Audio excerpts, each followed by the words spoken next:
course, we're here for Slap News in Abu Dhabi with Alan Klingbeil. Let's go, baby. My man, the Kryptonian makes his way over the pond and is here. We didn't know you were going to be part of it. Talk to me about how this whole thing came about. All right. Well, I just want to give a shout out to Corey. Corey was like, "Hey, Alan, are you thinking about going?" I was like, "Yeah, I don't know." And he was like, "You should go." And I was like, "All right." And then, sure enough, he was like, "Because you create these opportunities. Don't wait for them, right?" And shout out to Jeeves too. And then, Oh, fuck that guy. oh, this is awkward. I'm just kidding. No, yeah. So because of that, and because of their encouragement and Power Slap's random happenstance of Robert Trujillo not being able to come out, which I still have no idea, and you don't have to divulge that here. But shout out to him. I hope you're doing okay, Robert. Obviously, he's a phenomenal guy, and I totally respect you. So I'm glad you dropped out for me, but I'm very sad for you, actually, for whatever reason that might be. So I'm just happy to be here, man. To be a coach, like that's. I don't know. You have to climb the ranks, and then to be a coach is almost to be considered for like a championship role, right? And so I know this is just like a random one-off, probably, but I'm like, damn, I feel lucky to be here, So yeah. I mean, it's the right attitude to have. You know what? Make the opportunities for yourself. Don't just sit back and, wait for them to call. Being obviously progressive, gave you this opportunity. You were coming no matter what. You didn't have a role. You were coming to watch the show. Right. And then one thing leads to the next. And we're seeing the number of fights that have dropped out on this particular card. They brought in a ton of, backup fights that they've had to move to the main, the main card. Yeah. And whoever thought there was, an injury in the coaching realm. And, Alan Klingbeil steps up and takes over. Let's talk about it, man. It's the first time we're going to see you up there coaching. You just came from a coaching session with one of your athletes. You're in a corner this week. Like, how are you embracing this role, and what does it actually mean to you? I mean, to me, it. Should I grab? Well, yeah. You're the news guy. I'm just kidding. What do you mean, Mr. Universe? Come on. Yeah. Ooh.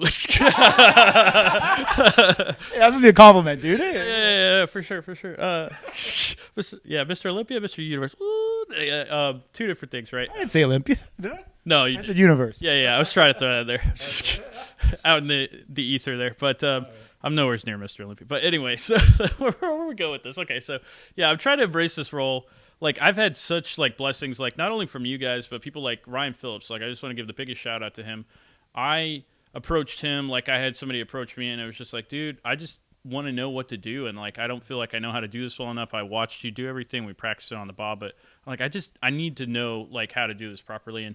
And I had people like him honor that, and I've had people like the Wolverine. I've had the Bell. He's taught me things, and every time I'm around people, I just try to pick their brain a little bit. Like, okay, you're successful. Why is it that you're able to do such and such? And I've been able to put that together, and I just want to honor all of those people, particularly Ryan, and particularly you guys. Like, this opportunity to be here to me is just so huge. I just want to be the best coach I could possibly be. So. Awesome. Some cool coaches that I've spoken in the past, they talked about having to look at each athlete that you deal with very independently. Mm-hmm. Some of them want to be hype. Some of them need to be calm. Some of them need difference. Have you kind of looked at your roster and your team and thought about, okay, maybe I got to be a little bit more of a hype man for this person versus this person? Have you kind of thought about that role and how you need to adapt it to each athlete that's up there? Oh, 100%. Like the hardest thing is I just found out today that I'm the blue team coach, because I was trying to find out earlier, and then they were like, we're not sure yet. So I was like, oh. But it's cool because then it really forced me to be personal with each and every one of them. So I'm actually glad it happened, because I've just been going up to each and every one and creating notes like, what do you want me to do when you go out there? What worked for you last time? And did Austin work for you when you were on the show? Because some of these guys are like fairly new, and it's like, yeah, when Austin was hyping me up, like, and then I'm like, okay, so what about it was, what can you nail down what it was exactly? And like a lot of them are like, just the ability to hear somebody and confidently and concisely tell me exactly what to do, no matter if it's like very eloquent or if it's just like, get your ass up there, like it's just, but you can edit it out if you need to. But PG, but it's, I think I destroyed that in the first 30 seconds. Oh yeah, you're right.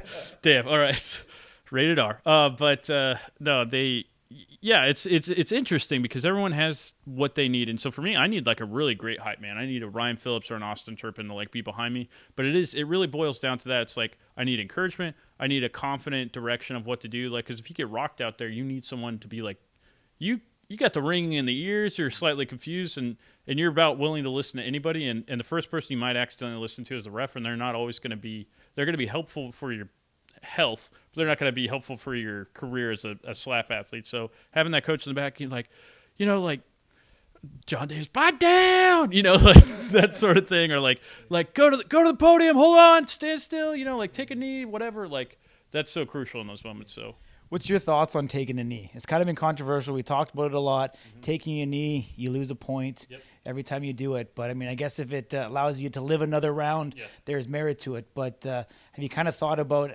how you're going to give that type of advice to your athletes?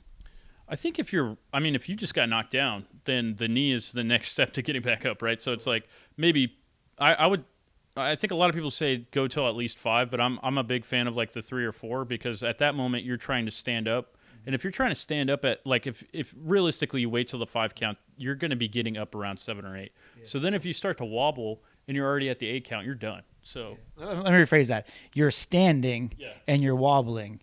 And then the athlete takes a knee to compose themselves. Right. So they're conceding a point when they are standing on their feet. Right. So that's what I mean. Austin Turpin's is a big proponent of that. He sees his athlete rock.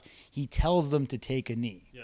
So in that type of situation, what do you think? My apologies. Yeah, I think honestly, look at Austin. Austin took a knee and it didn't work out for him. It's like sometimes it's harder to get up from the knee. Like just keep walking is my honest opinion. It's like when I'm lightheaded and I've been running for a long time, like the best thing I can do is just to continue to run and calm myself. And it's like, okay, just put one step in front of the other because the moment you take a knee, like you're incorporating like different blood pressure and things like that as you need to stand back up and stuff like that. It's like all of that is very crucial in that moment because it's such split-second decisions from the refs and everybody else. So I don't agree with the knee idea. If you're wobbling already, if you're like going to fall over, maybe. But outside of that, it's like try to go to the podium or walk towards your coach. Those are my honest opinions about that. Awesome. I mean, you come here, the culture, the atmosphere. What do you think of this whole experience? Dude, it's fucking awesome. Like everything about it's fucking awesome. I love every second of this. Is crazy. I'm just like trying to grab onto it, man. Yeah, absolutely. Awesome, man. Well, we're going to see you up there. Hopefully we see you back up at the stage real soon. We've got a number of events coming up. Obviously, we've got December, Power Slap 10, number 11, back in Saudi Arabia. You kind of get your feet wet over here in the Middle East. And hopefully we see you back up there in a top 5 contender and going for a title one day. Hell yeah. Let's awesome. go. Appreciate you joining me, my man. Thank you.